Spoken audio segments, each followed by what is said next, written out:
Good morning, friends. Welcome to the daily news desk of Dakshina Learning.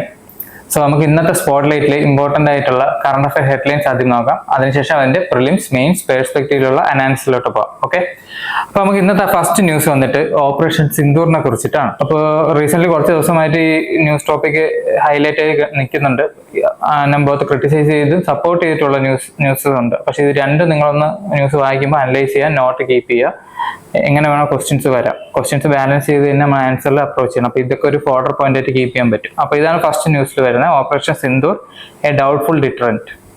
രണ്ടാമത്തെ news എന്ന് പറഞ്ഞാൽ caste census is not a silver bullet for social justice.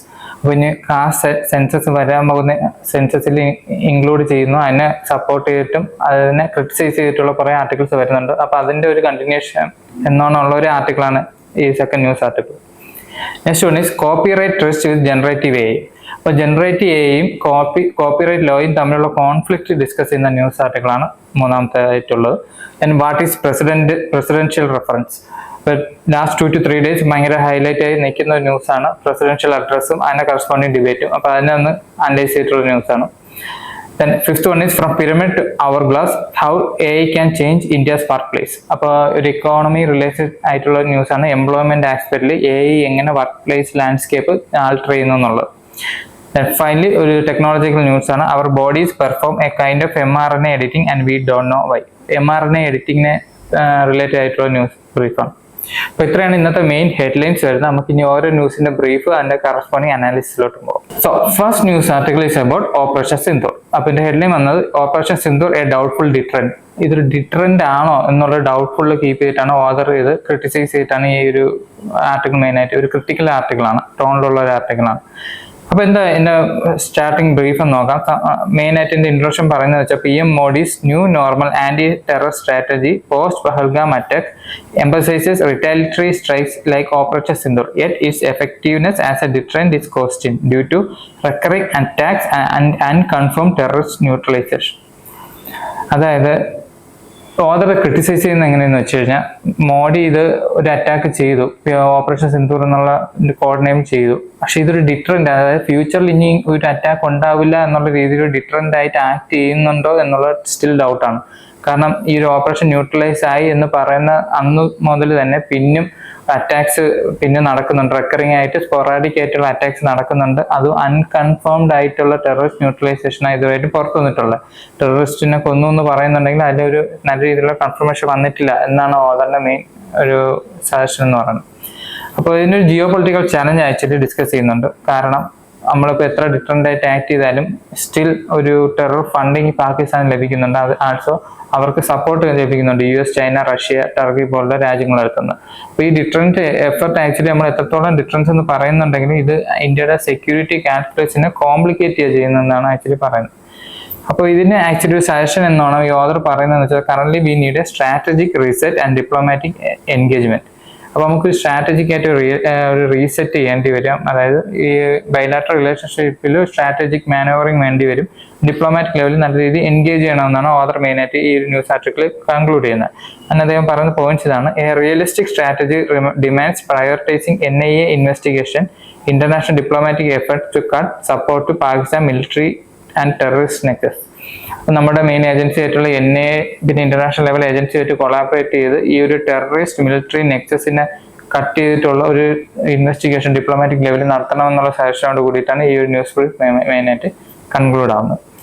അപ്പോൾ ഈ ന്യൂസിന്റെ corresponding ഏറ്റവും important ആയിട്ടുള്ള prelims പോയിന്റിൽ എന്തൊക്കെ പോയിന്റ്സ് വരും എന്നുള്ള മെയിനായിട്ട് നോക്കാം. അതിൽ ഫസ്റ്റ് വരുന്നതെന്ന് വെച്ചാൽ ഇതിൻ്റെ അകത്ത് ഒരു ബോഡി പറയുന്നുണ്ട്, നാഷണൽ ഇൻവെസ്റ്റിഗേഷൻ ഏജൻസി എന്ന് പറയുന്നത്. അപ്പോൾ ഈ ഒരു ബോഡി ഹൈലി ഇമ്പോർട്ടൻ്റ് ആണ്. അപ്പോൾ ഇതിന്റെ നേച്ചർ എന്താണ്, മാൻഡേറ്റ് എന്താണ്, എന്ന് വർക്കിംഗ് എങ്ങനെയാന്നുള്ള ഒരു ആസ്പെക്ട് ഹൈലി ഇമ്പോർട്ടൻ്റ് ആണ്. കാരണം ന്യൂസിൽ ഹൈലൈറ്റ് ചെയ്തിട്ടുള്ള ഒരു ഏജൻസിയാണ്.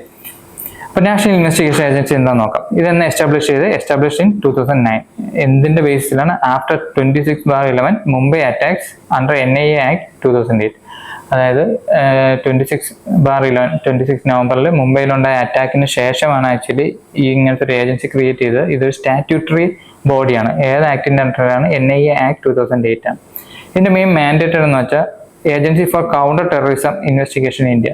അപ്പോൾ കൗണ്ടർ ടെററിസം ആയിട്ടുള്ള ഇൻവെസ്റ്റിഗേഷന് വേണ്ടിയിട്ടുള്ള മെയിൻ ഏജൻസിയാണ്. ഇത് എന്തൊക്കെ കേസ് ഇൻവെസ്റ്റിഗേറ്റ് ചെയ്യുന്നത് നോക്കാം. Investigate offence affecting sovereignty, security and integrity of India. ഇപ്പൊ ഇന്ത്യയുടെ സോവർണിറ്റിയും സെക്യൂരിറ്റി ഇന്റഗ്രിറ്റിക്കും എന്തെങ്കിലും ഒരു പ്രശ്നം വരുന്ന ഒരു അവസ്ഥ വരുന്ന ഒരു കേസ് ഉണ്ടെങ്കിൽ ആ കേസെല്ലാം ഇൻവെസ്റ്റിഗേറ്റ് ചെയ്യുന്ന ആരാണ്? NIA ആണ്. ഇതിന് ഒരു പവർ കൊടുക്കുന്നത്, ഇതിനെ മെയിനായി ക്രിട്ടിക്കൽ ആക്കുന്ന ഒരു ആസ്പെക്ട് ആണ് അടുത്ത point. Can investigate terror cases anywhere in India without state permission.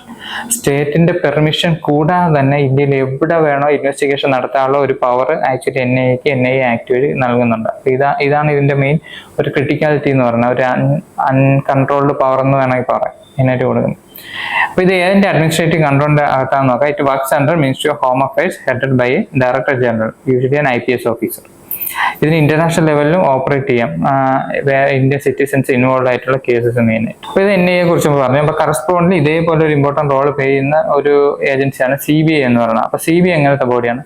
അത് സ്റ്റാറ്റ്യൂട്ടറി അല്ല, കോൺസ്റ്റിറ്റ്യൂഷൻ ബോഡി അല്ല, ഇതൊരു റെസൊല്യൂഷൻ ബേസ് ചെയ്തിട്ട് ക്രിയേറ്റ് ചെയ്യപ്പെട്ട ഒരു ബോഡിയാണ്. So it is a non statutory body. പക്ഷേ ഇതിന്റെ പവർ ഇതിന് ലഭിക്കുന്ന ഒരു സ്റ്റാറ്റ്യൂട്ട് ഉണ്ട്, Delhi special police powers act എന്ന് പറഞ്ഞിട്ട്.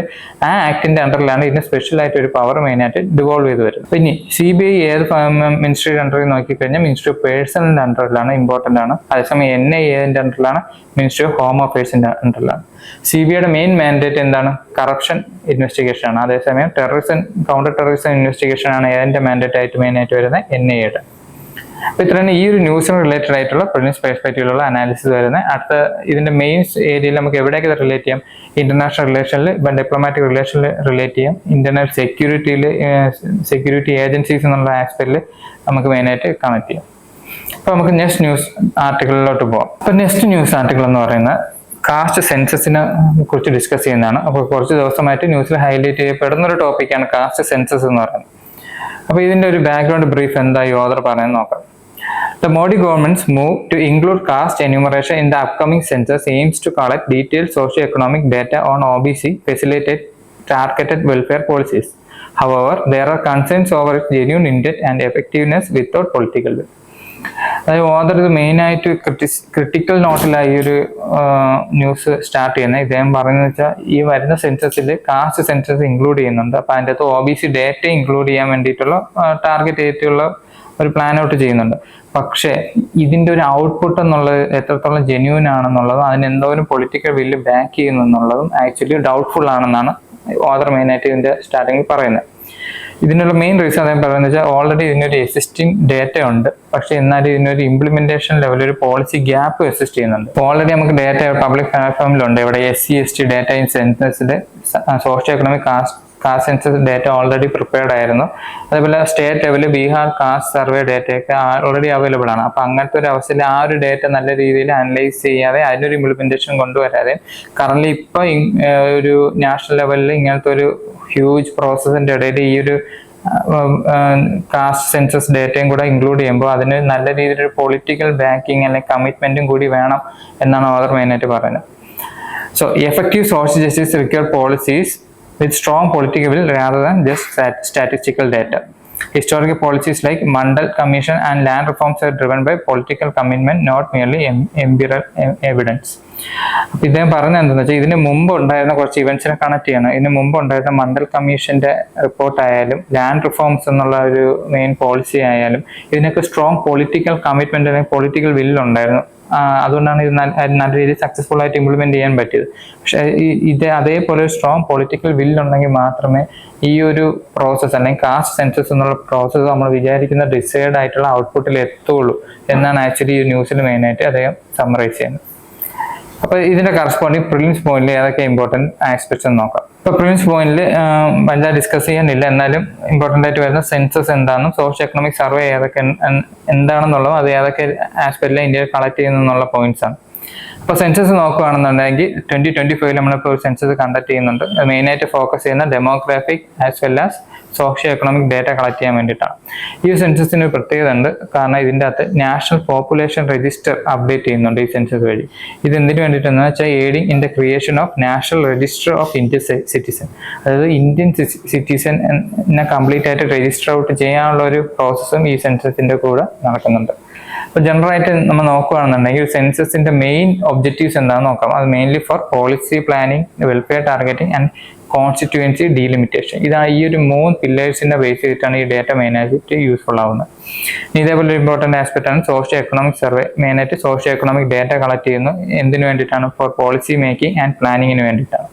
കീ ഏരിയ സ്റ്റഡീസ് ചെയ്ത് നോക്കിയാൽ ഡെമോഗ്രാഫിക്സ്, ഏജ്, സെക്സ് എന്നുള്ള ഏരിയയാണ് മെയിനായിട്ട് നമ്മൾ കൺസിഡർ ചെയ്യുന്നത്. അതേപോലെ എക്കണോമിക് ഡേറ്റ ആയിട്ടുള്ള ഇൻകം, ജോബ്സ്, സ്പെൻഡിങ് എന്നുള്ള ആസ്പെക്ട് മെയിനായിട്ട് എടുക്കും. അത് സൊസൈറ്റി ഡയമെൻഷനിൽ എഡ്യൂക്കേഷൻ, ഹെൽത്ത് ആൻഡ് ഹൗസിംഗ് ആസ്പെക്റ്റിൽ മെയിനായിട്ട് എടുക്കും. അപ്പോൾ മെയിനായിട്ടുള്ള 3 ഹെഡിങ് ഒക്കെ ഡെമോഗ്രാഫിക്സ്, എക്കോണമി ആൻഡ് സൊസൈറ്റിയാണ് മെയിനായിട്ട് വരുന്ന 3 ഹെഡിങ് എന്ന് പറയുന്നത്. അപ്പോൾ ഇന്ത്യയിൽ ഇതേപോലെ ഈ സെൻസസ് ഡേറ്റ അല്ലാതെ ആനുവലിയും അല്ലാതെയും കുറച്ച് സർവേസ് കണ്ടക്ട് ചെയ്യുന്നുണ്ട്. അതിൽ ഇമ്പോർട്ടൻറ്റ് പറഞ്ഞതെന്ന് വെച്ചാൽ NSSOയുടെ സർവേ ആണ്. National level socio economic data collect ചെയ്യുന്ന NSSO സർവേ വഴിയാണ്. ഇനി എക്കണോമിക് സർവേ ഉണ്ട്. അത് actually annual economic and social review ആണ്. അതേപോലെ socio economic caste census 2011 household ലെവലുള്ള socio economic and caste data collect ചെയ്യുന്ന ഒരു സർവേ പ്രോസസ്സാണ്. അപ്പോൾ ഇത് നമുക്ക് ഏതൊക്കെ പോയിന്റിൽ മെയിൻസിൽ കണക്ട് ചെയ്യാന്ന് വെച്ചാൽ GS ടു ഗവർണൻസിൽ, വെൽഫെയർ സ്കീം ഫോർ വൾനറബിൾ സെക്ഷനിലും, സോഷ്യൽ ജസ്റ്റിസിൽ, അഫർമേറ്റീവ് ആക്ഷൻ എന്നുള്ള ഹെഡിങ്ങിൽ നമുക്ക് മെയിനായിട്ട് ഇത് കണക്ട് ചെയ്യാൻ പറ്റും. അപ്പോൾ ഇതാണ് ഈ ന്യൂസിൽ മെയിൻ ആയിട്ടുള്ള ബ്രീഫിംഗിൽ വരുന്നത്. നമുക്ക് അടുത്ത ന്യൂസിലോട്ട് പോകാം. ഓക്കെ, അടുത്ത ന്യൂസ് എന്ന് വെച്ചാൽ ടെക്നോളജി റിലേറ്റഡ് ആയിട്ടും പോളിസി ആംഗിളിലും കോറിലേഷൻ വരുന്ന ന്യൂസ് ആണ്. ആക്ച്വലി ഇതൊരു ജനറേറ്റീവ് എയും കോപ്പിറൈറ്റ് ലോയും തമ്മിലുള്ള ടസലിനെ ബേസ് ചെയ്തിട്ടാണ്. അപ്പോൾ എന്താണ് ഇതിന്റെ സ്റ്റാർട്ടിംഗ് എന്ന് നോക്കാം.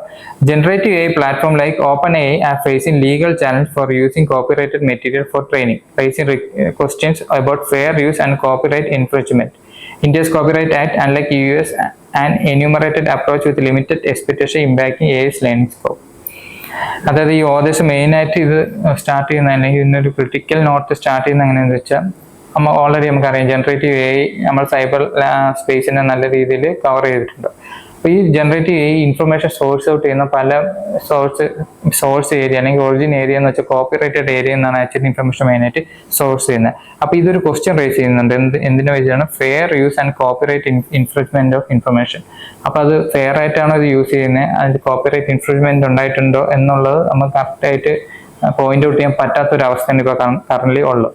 ഇന്ത്യസ് കോപ്പിറൈറ്റ് ലെവലിൽ ഇതിനെ ക്ലിയർ കട്ടായിട്ട് ഇതിനെക്കുറിച്ച് ഡിസ്കസ് ചെയ്യുന്നില്ല. അപ്പോൾ അതിനെ ബേസ് ചെയ്തിട്ടാണ് മെയിനായിട്ട് ഈ ഒരു ആർട്ടിക്കിൾ മെയിൻ ഡിസ്കഷൻ പോകുന്നത്. അപ്പോൾ ഇതിനകത്ത് മെയിനായിട്ട് പറയുന്ന വേറൊരു പോയിന്റ് എന്ന് വെച്ചാൽ ലീഗൽ ഇംപ്ലിക്കേഷനും ഓപ്റ്റ് ഔട്ട് മെക്കാനിസം ആണ് മെയിനായിട്ട് പറയുന്നത്. OpenAI introduces an opt-out mechanism for publishers, but it only applies to future training, not past usage. അപ്പോൾ ഇന്നത്തെ OpenAI എന്ന പ്ലാറ്റ്ഫോമിൽ അവർ പബ്ലിഷേഴ്സിന് ഒരു ഓപ്റ്റ് ഔട്ട് മെക്കാനിസം എന്ന് പറഞ്ഞിട്ട് ഒരു മെക്കാനിസം അവൈലബിൾ ചെയ്യുന്നുണ്ട്. അതായത് അവരുടെ ഇൻഫർമേഷൻ ഇവര് OpenAIയുടെ സോഴ്സിനെ എടുക്കാതിരിക്കാൻ അല്ലെങ്കിൽ യൂസ് ചെയ്യേണ്ട എന്നുള്ള രീതിയിൽ അവർക്ക് ഓപ്റ്റ് ഔട്ട് ചെയ്യാം. പക്ഷേ ഇതിനി വരുന്ന ഫ്യൂച്ചർ ആയിട്ടുള്ള പബ്ലിഷേഴ്സിനാണ് ബാധകമായിട്ട് വരുന്നത്. പക്ഷെ ഓൾറെഡി എക്സിസ്റ്റിംഗ് ആയിട്ടുള്ള പബ്ലിഷേഴ്സിന്റെ കോപ്പി റൈറ്റിന് അത് സ്റ്റിൽ ഒരു ഇൻഫ്രിഞ്ച്മെന്റ് ആണ്. അപ്പോൾ ഇതിനെ ബേസ് ചെയ്തിട്ടാണ് ഇതിനെ സമ്മറൈസ് ചെയ്യുന്നത്. അപ്പോൾ സമ്മറിയിൽ ആക്ച്വലി ഓതേഴ്സ് പറയുന്നത് വെച്ചാൽ നമുക്ക് AI ഇന്നോവേഷൻ ഇമ്പോർട്ടൻ്റ് ആണ്, അതേസമയം നമ്മുടെ ഇന്റലക്ച്വൽ പ്രോപ്പർട്ടി എന്നുള്ള ആസ്പെക്ട് ഇമ്പോർട്ടൻ്റ് ആണ്. So we have to find a middle path. അപ്പോൾ AI ഇന്നോവേഷനെ ബാലൻസ് ചെയ്യുക, കോപ്പിറൈറ്റ് പ്രൊട്ടക്ഷനെയും ബാലൻസ് ചെയ്യുക. അപ്പോൾ ആ രീതിയിൽ നമുക്ക് പോളിസിയിൽ ഇന്നോവേഷൻ വരണം, പോളിസിയിൽ ആ രീതിയിൽ ബാലൻസിങ് ആയിട്ടുള്ള ക്രിയേറ്റിവിറ്റി മെയിൻറ്റെയിൻ ചെയ്തിട്ടുള്ള ഒരു ഡെവലപ്മെന്റ് വരണം എന്നുള്ള രീതിയിലാണ് മെയിനായിട്ട് സമ്മറൈസ് ചെയ്യുന്നത്. അപ്പോൾ ഇതാണ് ഈ ഒരു ന്യൂസിന്റെ ഇമ്പോർട്ടൻ്റ് ആയിട്ടുള്ള ബ്രീഫിംഗ് വരുന്നത്. നമുക്ക് കറസ്പോണ്ടിങ് ഇതിന്റെ പ്രിലിംസ് മെയിൻസ് പെർസ്പെക്റ്റീവുള്ള അനാലിസിലോട്ട് നോക്കാം. ഇപ്പോൾ പ്രിലിംസ് പെർസ്പെക്റ്റീവ് നോക്കുകയാണെന്നുണ്ടെങ്കിൽ നമുക്ക് ഇൻഫോഗ്രാഫിക്സ് നോക്കിക്കഴിഞ്ഞാൽ ഈ ജനറേറ്റീവ് AI ഡിഫറെന്റ് ആപ്ലിക്കേഷൻസ് ഏതെന്ന് നോക്കാം. അപ്പോൾ നമുക്കറിയാം എല്ലാ ഫീൽഡിലും ആൾമോസ്റ്റ് ആപ്ലിക്കേഷൻ ഉള്ളതാണ്. കാരണം ഒരു ഹ്യൂമന്റെ കോഗ്നിറ്റീവിന്റെ റിപ്ലിക്കേഷൻ ആയതുകൊണ്ട് തന്നെ ഹ്യൂമൻ ചെയ്യുന്ന എല്ലാ ഫീൽഡിലും AIക്കും കവർ ചെയ്യാൻ പറ്റും. അതിന് എക്സാമ്പിൾ പറയുകയാണെങ്കിൽ art, design, music composition, financial forecasting, customer behaviour analysis, health care, everywhere AIയുടെ ഒരു ആപ്ലിക്കേഷൻ ഉണ്ട്. അതേപോലെ നമുക്ക് ഈ കോപ്പിറൈറ്റ് ലോയുടെ ഇമ്പോർട്ടൻസ് എന്താണെന്ന് നോക്കാം. എന്താണ് ഇതിന്റെ അഡ്വാൻറ്റേജസ് എന്ന് നോക്കാം. പ്രൊവൈഡ്സ് ഫിനാൻഷ്യൽ ബെനിഫിറ്റ് ടു ക്രിയേറ്റേഴ്സിന് ഫിനാൻഷ്യൽ ബെനിഫിറ്റ് കൊടുക്കുന്നുണ്ട്, ഇന്റലക്ച്വൽ പ്രോപ്പർട്ടി പ്രൊട്ടക്ട് ചെയ്യുന്നുണ്ട്, പ്രൊമോട്ട്സ് ഡിസെമിനേഷൻ ഓഫ് നോളജിനെ ഡിസെമിനേറ്റ് ചെയ്യാൻ ഹെൽപ്ഫുൾ ആകുന്നുണ്ട്, ക്രിയേറ്റിവിറ്റി എൻകറേജ് ചെയ്യുന്നുണ്ട്. അപ്പോൾ ഇതാണ് അതിൻ്റെ ഒരു പൊട്ടൻഷ്യാലിറ്റി എന്ന് പറഞ്ഞാൽ കോപ്പിറൈറ്റിന്റെ. അപ്പോൾ ഈ ന്യൂസിന് റിലേറ്റഡ് ആയിട്ട് പ്രിലിംസ് പോയിന്റ് ഓഫ് നോക്കുകയാണെങ്കിൽ ഇമ്പോർട്ടൻറ്റ് കീവേഡ്സ് ഏതൊക്കെയാണെന്ന് നോക്കാം. First one is intellectual property right. അപ്പോൾ ഇന്റലക്ച്വൽ പ്രോപ്പർട്ടി റൈറ്റ് എന്താണെന്ന് നോക്കാം. ഇന്റലക്ച്വൽ എന്ന് വെച്ചാൽ നമ്മുടെ ഇന്റലക്റ്റിൽ നിന്ന് നമ്മൾ ക്രിയേറ്റ് ചെയ്ത ഒരു പ്രോപ്പർട്ടി. അപ്പോൾ അതിന് എന്തൊക്കെ റൈറ്റ് ഹോൾഡ് ചെയ്യാൻ പറ്റും. സോ ഇത് മെയിനായിട്ട് വരുന്ന ഏത് ഏരിയയിലാണ്? Protects invention, artistic work, brand to promote innovation. മെയിനായിട്ട് ഇന്നോവേഷൻ പ്രൊമോഷൻ എന്നുള്ള ആസ്പെക്റ്റിലാണ് മെയിനായിട്ട് ഈ റൈറ്റ് വരുന്നത്. അത് എന്തിനൊക്കെ വേണ്ടിയിട്ടാണ് ഇത് യൂസ് ചെയ്യുന്നത്? For protecting invention and artistic work മെയിനായിട്ട്. അപ്പോൾ അതിനുവേണ്ടി ഇത് ഏതൊക്കെ രീതിയിലാണ് ഇതിന്റെ ഇംപ്ലിമെന്റേഷൻ വരുന്നത് വെച്ചാൽ ഇറ്റ് ഇൻക്ലൂഡ്സ് പേറ്റന്റ് ഉണ്ടാവാറുണ്ട്, ട്രേഡ് മാർക്ക് ഈ റൈറ്റിന്റെ ആംബിറ്റ് വരും, കോപ്പി റൈറ്റ് വരും, ഡിസൈൻ ഇതിന്റെ ആംബിറ്റിന് മെയിൻ ആയിട്ട് വരും. പിന്നെ സ്പെസിഫിക് ആയിട്ട് കോപ്പി റൈറ്റ് ആക്ടിൽ പോവുകയാണെങ്കിൽ അതിന്റെ മെയിൻ ഏരിയാസ് എന്ന് വെച്ചാൽ protects original literacy, musical and software work, grants exclusive automatically upon creation. അത് ക്രിയേറ്റ് ചെയ്യുന്ന ടൈമിൽ തന്നെ നമുക്ക് ഈ റൈറ്റ് കോപ്പി റൈറ്റ് ആക്ട് നമുക്ക് ക്ലെയിം ചെയ്യാൻ പറ്റും. ഓക്കെ, ഇതിന്റെ ഇൻഫ്രിഞ്ച്മെന്റ് എന്ത് ചെയ്യും, ലീഗൽ ആക്ഷൻ എടുക്കാൻ വേണ്ടിയിട്ട് മെയിൻ റീസൺ ആവും. അപ്പോൾ ഇതാണ് ഈ ഒരു ന്യൂസിൽ ഇമ്പോർട്ടൻ്റ് ആയിട്ടുള്ള പ്രിലിംസ് പോയിന്റ് വരുന്നത്. ഇനി മെയിൻ പെർസ്പെക്റ്റീവ് നോക്കുകയാണെങ്കിൽ GS പേപ്പർ 2 ഗവർണൻസിലെ പോളിസി ആംഗിളിൽ, സയൻസ് ആൻഡ് ടെക്നോളജി ആംഗിളിൽ മെയിൻ ആയിട്ട് നമുക്ക് കവർ ചെയ്യാൻ പറ്റും. ഓക്കെ, ഇത്രയാണ് ഈ ന്യൂസിൽ മെയിൻ ഡിസ്കസ് ചെയ്തത്. നമുക്ക് അടുത്ത ന്യൂസിലോട്ട് പോകാം. ഓക്കെ, അടുത്ത ന്യൂസ് ഹൈലി ഇമ്പോർട്ടൻ്റ് ആണ്. ന്യൂസിൽ നല്ല രീതിയിൽ ഹൈലൈറ്റ് ചെയ്തുകൊണ്ടിരിക്കുന്ന ഒരു ന്യൂസ് ബ്രീഫാണ്. ഇത് ആക്ച്വലി പ്രസിഡൻഷ്യൽ റെഫറൻസിനെ ബേസ് ചെയ്തിട്ടുള്ളതാണ്. What is presidential reference? അപ്പോൾ എൻ്റെ ഒരു ബാക്ക്ഗ്രൗണ്ട് ബ്രീഫിലോട്ട് പോവാം. President Murmu has sought Supreme Court advisory opinion under Article 143 of the Constitution on specific legal question, mainly revolving around the powers of governor and president regarding the timeline for assent to state bills. The background എന്താണെന്ന് വെച്ചാൽ president article 143, അതായത് president advisory jurisdiction എന്ന power ഉപയോഗിച്ച് supreme കോടതിയിലൂടെ advice ചോദിച്ചിട്ടുണ്ട്. എന്തൊക്കെ ആസ്പെക്റ്റിലാണ്? On mainly revolving around the powers of governors and president regarding the timeline for the assent to state bill. ഈ രണ്ട് ആസ്പെക്റ്റ് ആണ് മെയിൻ ആയിട്ട് ഹൈലൈറ്റ് ചെയ്തിട്ടുള്ളത്. അറൌണ്ട് 14 to 16 ക്വസ്റ്റ്യൻസ് ആക്ച്വലി ചോദിക്കുന്നുണ്ട്. പക്ഷെ അതിൽ മെയിൻ കണ്ടന്റ് എന്ന് പറയുന്നത് ഈ രണ്ട് ടോപ്പിക്സിനെ ബേസ് ചെയ്തിട്ടാണ്. അപ്പൊ നമുക്ക് ഈ ഒരു പ്രസിഡൻഷ്യൽ റെഫറൻസിനെ കുറിച്ച് അതിന്റെ ഹിസ്റ്റോറിക്കൽ ടൈം ലൈൻ നോക്കുകയാണെന്നുണ്ടെങ്കിൽ ഈ ഒരു പവർ ഒറിജിനേറ്റ് ചെയ്യുന്ന മെയിൻ ആയിട്ട് ഗവൺമെന്റ് ഓഫ് ഇന്ത്യ ആക്ട് 1935 നിന്നാണ്. അപ്പൊ ആ ഒരു ആക്ടിന്റെ അകത്തുനിന്ന് അന്നത്തെ ഗവർണർ ജനറലിന് അടുത്ത ഒരു പവർ ഉണ്ടായിരുന്നു, കിങ്ങിന്റെ അടുത്ത് ചോദിക്കാനും അല്ലെങ്കിൽ അന്നത്തെ ജുഡീഷ്യറി അടുത്ത് ചോദിക്കാനുള്ള ഒരു പവർ ഉണ്ടായിരുന്നു. അപ്പൊ അതിന്റെ കറസ്പോണ്ടിങ് റെപ്ലിക്കേഷൻ ആണ് ആക്ച്വലി ആർട്ടിക്കിൾ 143 വന്നിട്ടുള്ള മെയിനായിട്ട് സുപ്രീം കോടതിയിലോട്ട് ഒപ്പീനിയൻ സീക്ക് ചെയ്യാന്നുള്ളത്. അപ്പൊ ഇത് ആദ്യമായിട്ടാണോ എന്ന് ചോദിച്ചാൽ അല്ല, ഓൾറെഡി ഇങ്ങനത്തെ ഒപ്പീനിയൻ സീക്ക് ചെയ്തിട്ടുണ്ട്. ഏതൊക്കെ കേസിലാണ്? Delhi laws act of 1951, Kerala education bill of 1958, Berubari case of 1960 and third judges case of 1988. ഈ ഒരു ടൈമിലെല്ലാം ഒപ്പീനിയൻ ചോദിച്ചിട്ടുണ്ട്. അതിൽ ഇമ്പോർട്ടൻ്റ് ആയിട്ട് അറിയണം, ഇതിന് ഒപ്പീനിയൻ കൊടുക്കുമ്പോൾ ആ ഒപ്പീനിയൻ സുപ്രീം കോടതി ഒരു ആൻസർ കൊടുക്കുമല്ലോ, ആ ആൻസർ ബൈൻഡിങ് അല്ല. ഓക്കെ, ഇത് supreme court's opinion is persuasive but not binding. ഒരു അഡ്വൈസ് കൊടുക്കുന്നതാണ്, പക്ഷെ അത് ബൈൻഡിങ് ആവണമെന്നില്ല. അപ്പൊ കറന്റ് ആസ്പെക്ടിൽ ഇതിന്റെ സിഗ്നിഫിക്കൻസ് എന്താണെന്ന് വെച്ചാൽ the current reference question the judicial powers to set time line for governor and president, the justiciability of their actions and the extent of Supreme Court power under Article 142. This is crucial for clarity in federalism and legislative process. അപ്പോൾ ഈ ഒരു current സിറ്റുവേഷനിൽ ഇതൊരു ടസ്സിൽ മെയിനായിട്ട് വരുന്നതെന്ന് വെച്ചാൽ, ഒന്ന് president ഈ ഒരു അഡ്വൈസ് ചോദിച്ചിട്ടുണ്ട്. ഈ അഡ്വൈസ് ചോദിക്കുമ്പോൾ പിന്നും ക്വസ്റ്റ്യനിൽ വരുന്ന ഒരു ഇമ്പോർട്ടൻ്റ് ആർട്ടിക്കിളാണ് ആർട്ടിക്കിൾ 142. അതായത് സുപ്രീം കോടതി അല്ലെങ്കിൽ ജുഡീഷ്യറിക്ക് ഒരു പവർ കൊടുക്കുക, എസ്പെഷ്യലി സുപ്രീം കോടതിക്ക് ഒരു പവർ കൊടുക്കുകയാണ് കംപ്ലീറ്റ് ജസ്റ്റിസ് ഇംപ്ലിമെന്റ് ചെയ്യാൻ വേണ്ടിയിട്ട് ഡിക്രി ഔട്ട് ചെയ്യാനുള്ള പവർ. അപ്പൊ ഈ പവർ എത്രത്തോളം ബാലൻസ്ഡ് ആണ് അല്ലെങ്കിൽ ഇതിന് എത്രത്തോളം കോൺസ്റ്റിറ്റ്യൂഷണാലിറ്റി ഉണ്ട് എന്ന് മനസ്സിലാക്കുന്ന ഒരു ഡിബേറ്റ് ആണ് ആക്ച്വലി ഈ ഒരു പ്രസിഡൻഷ്യൽ അഡ്രസ് മെയിൻ ആയിട്ട് വരുന്നത്. അപ്പൊ ഇതിനൊരു ആൻസർ കിട്ടിയ എന്തൊക്കെ ഉപയോഗം വരുമെന്ന് വെച്ചാൽ it is crucial for clarity in federalism. അത് ഫെഡറലിസം ആസ്പെക്റ്റിൽ ഒരു ക്ലാരിറ്റി ഉണ്ടാവും. ലെജിസ്ലേറ്റീവ് പ്രോസസ്സിംഗിലും നമുക്കൊരു ക്ലാരിറ്റി മെയിൻ ആയിട്ട് കീപ്പ് ചെയ്യാൻ പറ്റും. എങ്ങനെ ഇതിന്റെ ഒരു മെയിൻ ആൻസർ പുറത്തു വരുന്ന സമയത്ത്. അപ്പോൾ ഇത് ഇമ്പോർട്ടൻ്റ് ആയിട്ട് ന്യൂസ് ബ്രീഫാണ്, കുറച്ച് ദിവസമായിട്ട് ന്യൂസിൽ ഉള്ളതാണ്. അപ്പോൾ ഈ ന്യൂസ് ഇമ്പോർട്ടൻ്റ് ആയിട്ട് ഹൈലൈറ്റ് ചെയ്യപ്പെട്ട ആർട്ടിക്കിൾ നിങ്ങൾ തിയററ്റിക്കലായിട്ട് പിന്നെ ഒന്ന് ബുക്സിൽ റെഫർ ചെയ്യുക. അപ്പോൾ ഇതിന്റെ കറസ്പോണ്ടിങ് പ്രിലിംസ് പോയിന്റ് മെയിൻ ആസ്പെക്റ്റിൽ എന്തൊക്കെ ഇമ്പോർട്ടൻ്റ് വരുന്നതെന്ന് നമുക്ക് നോക്കാം. ഫസ്റ്റ് നമ്മൾ പ്രിലിംസ് പോയിന്റ് നോക്കുകയാണെന്നുണ്ടെങ്കിൽ ഏറ്റവും ആദ്യം അറിയേണ്ടത് jurisdiction of supreme court of India. Supreme court of ഇന്ത്യക്ക് എന്തൊക്കെ ജൂറിസ്ഡിക്ഷനാണ് മെയിൻ ആയിട്ട് ഉള്ളതെന്നുള്ളത്. ഒന്ന് തന്നെ ഓൾറെഡി ഉള്ള ഒറിജിനൽ ജൂറിസ്ഡിക്ഷൻ ഉണ്ട്. എന്തിനു വേണ്ടിയിട്ടാണ്? സെൻട്രൽ സ്റ്റേറ്റ് ആയിട്ടുള്ള ടസിലൊക്കെ സെറ്റിൽ ഡൗൺ ചെയ്യാൻ വേണ്ടിയിട്ട്. പിന്നെ ഒന്ന് അപ്പീലേറ്റ് ജൂറിസ്ഡിക്ഷൻ വരുന്നുണ്ട്. അതിനുശേഷം പിന്നെ വരുന്ന ഇമ്പോർട്ടൻറ്റ് ജൂറിസ്ഡിക്ഷൻ ആണ് അഡ്വൈസറി ജൂറിസ്ഡിക്ഷൻ ഇമ്പോർട്ടൻ്റ് ആണ്. പിന്നെ റിഡ് ജൂറിസ്ഡിക്ഷൻ ഇമ്പോർട്ടൻ്റ് ആണ്. സ്പെഷ്യൽ പവേഴ്സ് ഇമ്പോർട്ടൻ്റ് ആണ്. ഇത്ര ആംബിറ്റിലാണ് സുപ്രീം കോടതിന് മെയിൻ ആയിട്ട് എന്ത് വരുന്നത്, അതിൻ്റെ ഒരു പവർ മെയിൻ ആയിട്ട് ക്ലാസിഫൈ ചെയ്തിട്ടുള്ളത്.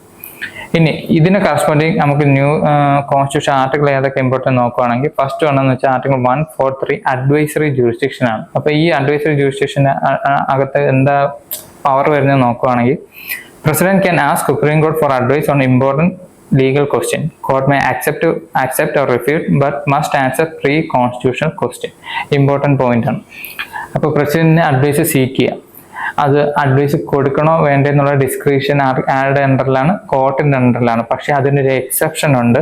പ്രീ കോൺസ്റ്റിറ്റ്യൂഷണൽ ഡിസ്പ്യൂട്ടിനെ ബേസ് ചെയ്തിട്ടുള്ള ഒരു ക്വസ്റ്റ്യൻ ആണ് ചോദിച്ചിട്ടുള്ളതെങ്കിൽ ഉറപ്പായിട്ട് ആൻസർ കൊടുത്തിരിക്കണം. അത് മാൻഡേറ്ററി ആണ്. ഇപ്പോഴത്തെ കറണ്ട് ആസ്പെക്റ്റിൽ ചോദിച്ച ചോദ്യം മെയിനായിട്ട് to clarify governor and president power on bill അസെന്റിനെ ബേസ് ചെയ്തിട്ടാണ്. ഇനി ഇതേപോലെ കറസ്പോണ്ട് ഹൈലൈറ്റ് ചെയ്യപ്പെട്ട ഒരു ആർട്ടിക്കിളാണ് ആർട്ടിക്കിൾ 200 എന്ന് പറയുന്നത്. ഗവർണറിനെ അസെന്റ് കൊടുക്കണോ വിഡ്രോ ചെയ്യണോ, മണി ബില്ല് റിസർവേഷന് വേണ്ടി പ്രസിഡന്റ് അയക്കുന്നതും അതിന്റെ ടൈം ലിമിറ്റാണ് മെയിനായിട്ട് പറയുന്നത്. അപ്പോൾ സുപ്രീം കോടതി റീസെന്റ് ഒരു ജഡ്ജ്മെന്റിൽ ഇതിനൊരു 1 month ലിമിറ്റാണ് മെയിനായിട്ട് ഔട്ട് ചെയ്തിരിക്കുന്നത്. അതേപോലെ ഇമ്പോർട്ടൻ്റ് ആണ് ആർട്ടിക്കിൾ 142 ഇമ്പോർട്ടൻറ്റ് കോൺസ്റ്റിറ്റ്യൂഷണൽ പ്രൊവിഷൻ ആണ്.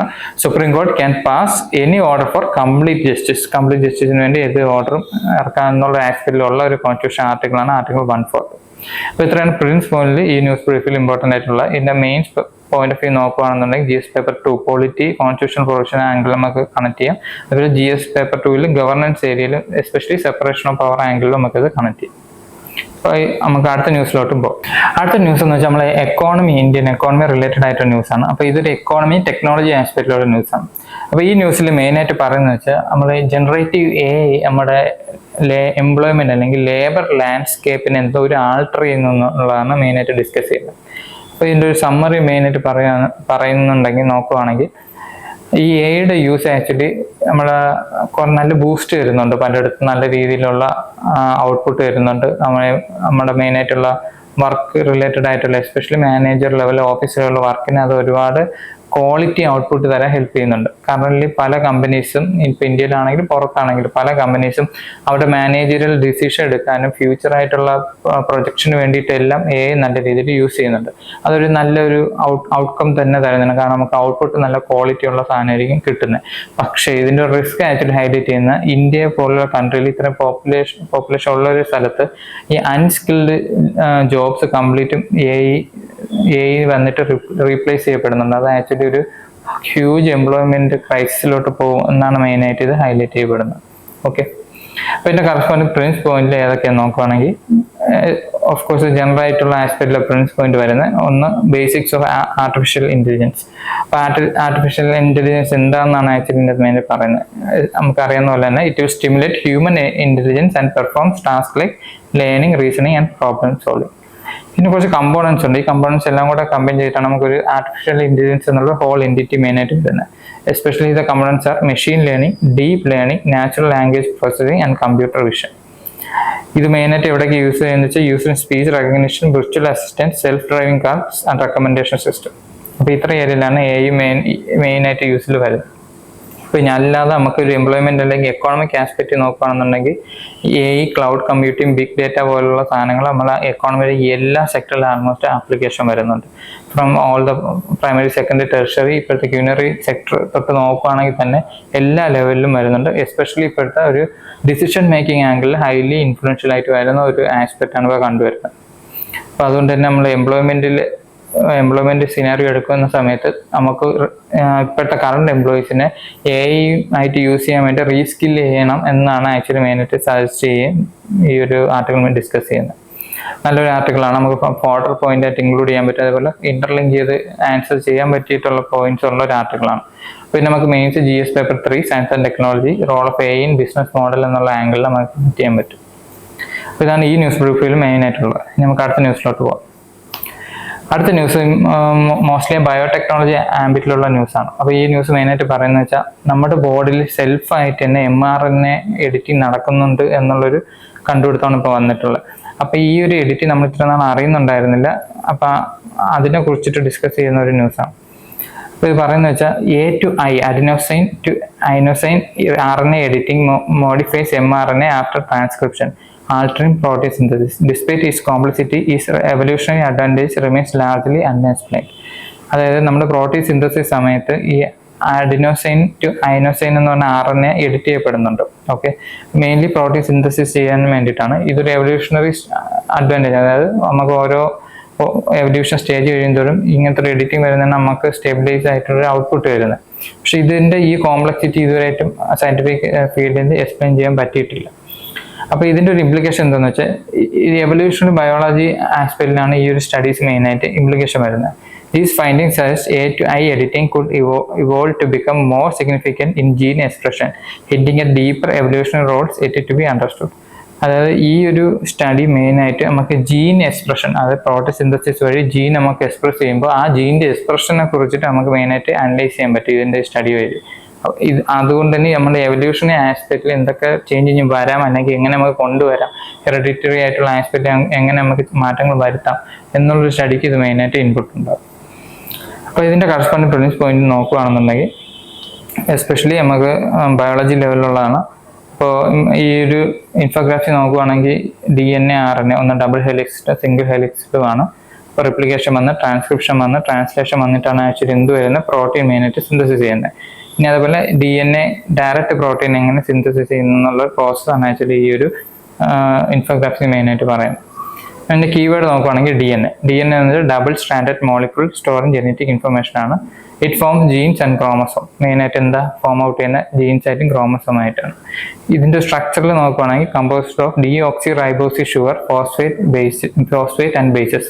മെയിൻ ബേസസ് എന്ന് വെച്ചാൽ ATCG ആണ്, adenine, thymine, cytosine and guanine. ഇനി ഇതിന്റെ മെയിൻ യൂസ് എന്ന് വെച്ചാൽ ഈ ഡയറക്റ്റ് സെൽ ഫങ്ഷൻസ് ഹെറിഡിറ്റി, അതായത് സെൽ ഫങ്ഷന് ഹെറിഡിറ്റിയെ മെയിനായിട്ട് കൺട്രോൾ ചെയ്യുന്ന ആസ്പെക്ട് ആണ് ഇതിൽ മെയിനായിട്ട് വരുന്നത്. ഇതേപോലെ കറസ്പോണ്ടിങ് ഉള്ള ആസ്പെക്ട് ആണ് ഏത് RNA എന്ന് പറയുന്നത്. RNA and mRNA. DNA double standard ആണെങ്കിൽ RNA സിംഗിൾ സ്റ്റാൻഡേർഡ്. അതിൻ്റെ അകത്തുള്ള ഡിഫറെൻറ്റ് ടൈപ്സ് എന്ന് വെച്ചാൽ mRNA, tRNA ആൻഡ് RNA ആണ്. mRNA is made from DNA by transcription. DNAയിൽ ട്രാൻസ്ക്രിപ്ഷൻ എന്നുള്ള പ്രോസസ്സ് വഴി ക്രിയേറ്റ് ചെയ്യപ്പെടുന്ന RNA മോളിക്യൂളാണ് ആക്ച്വലി അത് mRNA എന്ന് പറഞ്ഞാൽ. ഇത് ആക്ച്വലി റൈബോസം പ്രോട്ടോസിന്തസിന് മെയിനായിട്ട് യൂസ് ചെയ്യും. mRNA uses uracil instead of thiamine. നേരത്തെ DNAയിലുള്ള തയാമിന് പകരം ഇവിടെ മെയിനായിട്ട് റീപ്ലേസ് ചെയ്യപ്പെടുന്നത് എന്തൊക്കെയാണ്? യുറാസിലാണ് മെയിനായിട്ട് റീപ്ലേസ് ചെയ്യപ്പെടുന്നത്. ഇനി ഇമ്പോർട്ടൻ്റ് ആയിട്ട് അറിയേണ്ട ഒരു സാധനം എന്ന് വെച്ചാൽ പ്രോട്ടീൻ സിന്തസിസ് ആണ്. ഈ പ്രോട്ടീൻ സിന്തസിസ് മെയിനായിട്ട് നടക്കുന്ന അല്ലെങ്കിൽ ആ പ്രോസസ്സിൽ 2 സ്റ്റെപ്പിലാണ് നടക്കുന്നത്. First one is transcription. ആദ്യമേ ട്രാൻസ്ക്രിപ്ഷൻ എന്നുള്ള സ്റ്റേജാണ്. അവിടെ എന്താ സംഭവിക്കുന്നത് വെച്ചാൽ DNA എന്തായിട്ട് മാറുന്നുണ്ട്? mRNA ആയിട്ട് മാറുന്നുണ്ട്. ഈ ട്രാൻസ്ക്രിപ്ഷന് ശേഷം അടുത്ത സ്റ്റേജാണ് ആക്ച്വലി എന്ത്? ട്രാൻസ്ലേഷൻ എന്ന് പറയുന്നത്. ഈ ട്രാൻസ്ലേഷൻ പ്രോസസ്സിൽ എന്താ സംഭവിക്കുന്നത്? mRNA എന്താ പ്രോട്ടീൻ മോളിക്യൂളായിട്ട് സിന്തസിസ് ചെയ്യുന്നു. അപ്പോൾ ഇത്രയാണ് ഈ ഒരു ന്യൂസ് ബ്രീഫിൽ ഇമ്പോർട്ടൻ്റ് ആയിട്ട് പ്രിൻസ് പോയിന്റിൽ വരുന്നത്. ഇനി അതിൻ്റെ മെയിൻ പെർസ്പെക്റ്റീവിൽ purely science and technology news ആണ്. ബയോടെക്നോളജി ആസ്പെക്റ്റ് നമുക്ക് ഇൻക്ലൂഡ് ചെയ്യാൻ പറ്റും. ഇനി ഇതിൻ്റെ ആപ്ലിക്കേഷൻ ലെവലിലാണ് നമുക്ക് മെയിനായിട്ട് ഹൈലൈറ്റ് ചെയ്തിട്ട് ഫോർഡർ പോയിന്റ് ആയിട്ട് യൂസ് ചെയ്യുന്നത്. അപ്പോൾ ഇന്നത്തെ ന്യൂസ് ബ്രീഫിൽ ഇത്രയും ആർട്ടിക്കിളാണ് ഇമ്പോർട്ടൻ്റ് ആയിട്ടുള്ളത്. ആൾമോസ്റ്റ് സ്പോട്ട്ലൈറ്റ് ആയിട്ടുള്ള ഏരിയാസ് എല്ലാം കവർ ചെയ്തിട്ടുണ്ട്. Even polity, economy, science and tech angle important ആയിട്ടുള്ള ന്യൂസും ഈവൻ കോൺസ്റ്റിറ്റ്യൂഷൻ ന്യൂസും കവർ ചെയ്തിട്ടുണ്ട്. അപ്പോൾ ഈ ന്യൂസ് നിങ്ങൾ ഇന്നത്തെ ന്യൂസ് പേപ്പറിന്റെ വാല്യൂ അഡിഷൻ നോട്ട്സിൽ കീപ്പ് ചെയ്യുക. അപ്പോൾ ഇതേപോലെ അടുത്ത ടൈം ഇൻഫോർമേറ്റീവ് ആയിട്ടുള്ള ന്യൂസ് ആയിട്ട് പിന്നെ മീറ്റ് ചെയ്യാം. Have A good day. Thank you.